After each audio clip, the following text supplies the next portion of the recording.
안녕하세요. 네, 이준익 감독의 신작이자 제가 좋아하는 배우인 김고은 씨가 나와서 기꺼이 봤던 변산이 뜻밖에도 7년의 밤 이후로 또 한 번 절 격분하게 만드는 영화일 줄은 몰랐네요. 네, 가급적이면 여러분을 위해서라도 불편한 얘기는 하지 않는 게 좋을 것 같아서 그냥 내버려 둘까 했는데 며칠이 지나도 도무지 분이 가라앉지 않아서 짚고 넘어가려 합니다. 네, 스포일러가 있으니 주의하시고요. 대강의 줄거리는 이렇습니다. 네, 주인공인 학수는 고향을 등지고 서울로 와서 살다가 아버지가 쓰러졌다는 연락을 받습니다. 내키지 않지만 자의반 타의반으로 학수는 한참을 잊고 살았던 고향으로 돌아갑니다. 그곳에서 잊고 싶었던 자신의 과거와 마주하면서 벌어지는 이런저런 에피소드를 다룬 영화인데 저는 지금 변산이 재미있다 재미없다 또는 잘 만들었다 못 만들었다 따위의 얘기를 하려는 게 아닙니다. 설사 아주 재미있고 잘 만들어졌다고 할지라도 이 영화가 말하고자 하는 바를 위해 택하고 있는 소재 중 하나가 시쳇말로 극혐스러웠습니다. 변사는 자신의 과거, 즉 고향과 아버지로 상징되는 근원을 부정하면서 살아가려는 학수에게 카메라를 들이대지만 노골적으로 말하면 과연 그렇게 사는 게 최선인가 하는 질문을 던지는 척하면서 주제 넘은 설교와 전형적인 꼰대질을 일삼는 영화입니다. 제가 왜 이런 식으로 얘기를 하냐면 학수로 하여금 고향을 끔찍한 곳으로 여기게 만들다 못해 끝내 뿌리를 부정하고 싶게끔 원인을 제공한 자가 바로 그의 아버지입니다. 소시적에 주먹질러 날리던 깡패다가 바람까지 피웠던 사람이죠. 그 인간이 그런 짓거리를 하고 다니던 동안 학수의 어머니는 70연세에 암으로 돌아가셨지만 자신이 저지른 죄 때문에 감옥에 가는 게 두려워 장례식에도 오지 않은, 한마디로 말해서 쓰레기와 동급인 자입니다. 오죽했으면 학수는 아버지가 감옥에 가 있던 동안이 유일하게 자신과 어머니가 행복했던 시간이라고 말합니다. 그런 인간이 늙고 병들어서 다 죽어가는 지경이 되니까 아들과 만난 거죠. 영화를 안 보셨더라도 결말이 어떻게 될지 벌써부터 감이 잡히시죠? 네, 여러분이 확신에 가까운 짐작을 하고 계신 그대로 학수는 아버지를 용서합니다.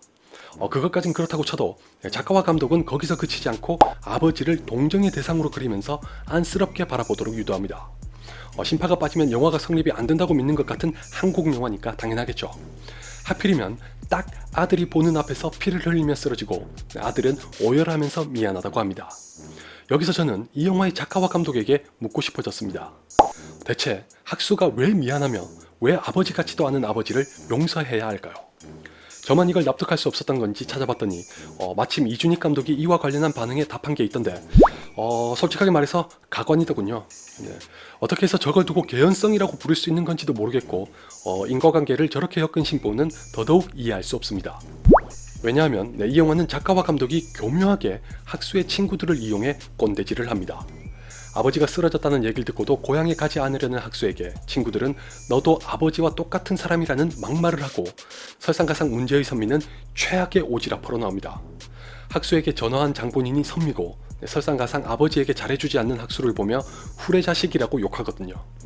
그렇게 친구란 인간들이 남의 속도 모르고 잘도 짓거리면서 누구 하나 학수가 겪었고 지금까지도 간직하고 있는 고통과 상처에는 눈꼽만큼도 공감해주지 않고 헤아려 주지도 않습니다. 만약 그랬다면 절대 너도 아버지와 똑같은 사람이라느니 후레자식이라느니 하는 말을 함부로 내뱉지 않았을 겁니다. 그런 주제에 학수에게 아버지를 용서하고 화해하라는 유무형의 압박을 가합니다. 심지어 이준익 감독은 개연성을 부여한답시고 어디까지나 제3자인 선미를 끌어들인 겁니다. 그러니까 아버지와 학수 사이에 있었던 일에 선미를 결부시키고 그걸로도 부족해 학수와 선미 사이의 해묵은 감정을 볼모로 잡아서 그걸 풀려면 아버지부터 용서해야 한다고 강요한 꼴인 셈이죠. 이게 말이 되나요? 더군다나 학수와 선미 사이에 있었던 일이 어떻게 학수가 아버지로 인해 겪었던 그 길고도 고통스러운 시간에 비견될 수 있는지 모르겠습니다. 솔직하게 말해서 이건 오욕 아닌가요? 예를 들어 이렇게 생각해보죠. A가 길을 걷다가 영문도 모른 채 B에게 죽도록 얻어맞았습니다. 그 와중에 A가 흘리고 있던 피가 두 사람을 방관한 채 그냥 지나가고 있던 C에게 튀었습니다. 이때 C가 A에게 와서 자신에게 용서를 받으려면 일단 너부터 B를 용서하라고 합니다. 말도 안 되는 것 같죠? 네. 이 말도 안 되는 짓을 그럴듯하게 포장하고 있는 영화가 변산입니다. 송혜교 씨가 주연했던 오늘이란 영화를 통해서 이정현 감독은 용서란 누구도 함부로 강요해서는 안 된다는 말을 하고 싶었다고 밝혔습니다.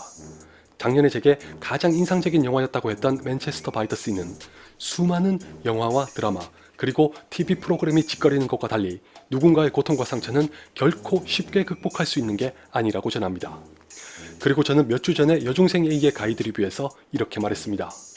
만약 여중생 A가 어른들의 세계에서 발생한 문제에 대해 자칫 섣부르게 해결책을 내놓을 경우 그거야말로 현실을 무시한 판타지고 어쭙지 않은 위로에 지나지 않을 것 같다는 생각이 들었다. 변사는 이 세 가지를 모두 위반합니다. 비단 학수와 아버지의 관계만이 아닙니다. 학창시절에 학수가 지독하게 괴롭혔던 친구를 아주 편리하게 조폭으로 둔갑시키고 그렇게 입장이 역전된 상태로 이번엔 학수가 괴롭힘을 당하다가 갯벌에 가서 말 그대로 뻘짓거리를 하더니 대번에 무슨 중마고우라도 된 것처럼 지냅니다. 유치하게 짝이 없는 건 둘째고 두 경우 모두 피해자가 안고 있는 상처와 고통의 크기는 대수롭지 않게 여기면서 자신의 근원을 부정하지 말고 정면으로 마주하면서 용서와 화해로 극복하라는 꼰대질과 훈계질을 해댄 거죠. 변산을 보면 그렇게 하니까 서울에선 전전긍긍하던 학수가 고향에서 아주 거창한 해피엔딩을 맞이합니다. 이게 청춘을 위한 영화라고요? 진짜 말이라도 못하면 밉진 않지. 덧붙여서 방금 얘기한 오늘이란 영화를 본 후에 저는 이런 말을 남겼습니다. 성찰 없는 용서는 외면과 방관일 뿐이다. 그러니 이 영화가 어찌 역겹지 않을 수 있을까요? 여러분 중 누군가는 왜 이렇게 분노하는지 궁금하실 수도 있을 테니 말씀드리죠. 제가 아버지라고 부르기도 싫은 작자가 딱 학수의 아버지 같았습니다. 고등학교를 졸업할 무렵에 어머니가 돌아가셨지만 장례식에 오지 않은 것까지 똑같습니다. 그로부터 몇 년이 흘러 전화가 왔더군요. 양심을 잃는지 다른 사람을 통해서였는데 그때 제가 그랬습니다. 내 손에 죽고 싶지 않으면 나타나지 말라고. 다시 한 10년이 흘러서 그 사람이 죽었다는 전화를 받았습니다. 제 심정이 어땠을까요? 아무렇지도 않았습니다. 놀랍지도 않았고 슬프지도 않았고 안쓰럽지도 않아서 딱 이 한마디만 했습니다. 그래서요. 만약 지금 이 얘기를 들으시고 여러분도 이 인간이 이거 너무하네라고 단정하셨다면 변산의 작가나 감독과 다를 게 없는 분이신 겁니다. 더 나아가 이 영화에 따르면 저는 후레자식이라는 건데 상관없습니다. 전혀 개의치 않습니다. 그런 인간조차 용서하는 게 자식의 도리라고 한다면 전 차라리 사람이길 포기하는 쪽을 택하겠습니다. 우리나라가 아직까지 제 아무리 유교 중심의 국가라고 해도 부모 같지도 않은 부모에게까지 자식된 도리를 해야 한다고 강요하는 건 흔히 말하는 적폐와 마찬가지입니다. 단지 부모라는 것 때문에 이 영화처럼 쉽게 면죄부를 주니까 부모의 자격이라고 눈꼽만큼도 없는 인간들이 애를 낳아서 그 긴 시간 동안 고통과 상처에 몸부림을 치게 만드는 거고 그중 다수는 다시 자신의 부모와 똑같은 부모가 되는 악순환이 이어지는 겁니다. 같이 개봉한 할리우드 영화인 앤트맨과 와스프에 등장하는 3명의 남자는 저마다 과오를 저질렀을지언정 아버지로서, 남편으로서, 보호자로서 의무와 책임을 다하려고 노력하는 것과 달라도 너무 다른 거 아닌가요? 도대체 요즘 한국 영화는 왜 아버지라는 존재를 이따위로밖에 그리지 못하는 건지 의문입니다. 아이스케키라는 영화를 보면 진구씨가 이런 얘기를 합니다. 싸지르기만 한다고 그게 다 부모인 줄 아냐? 이 말 그대로 부모도 부모다워야 부모인 겁니다. 당신 때문에 힘들게 자란 자식한테까지 부모 대접받자고 위세나 떨고 변산에서 본 것처럼 미안하다는 말 한마디로 퉁칠 건가요? 그리고 자식은 미안하다는 말을 기꺼이 수용하면서 모든 걸 용서해야 하고? 여러분에게는 죄송하지만 욕 한마디 하면서 마치겠습니다. 겪어보지 않았으면 제발 함부로 까는 소리 좀 하지 마세요.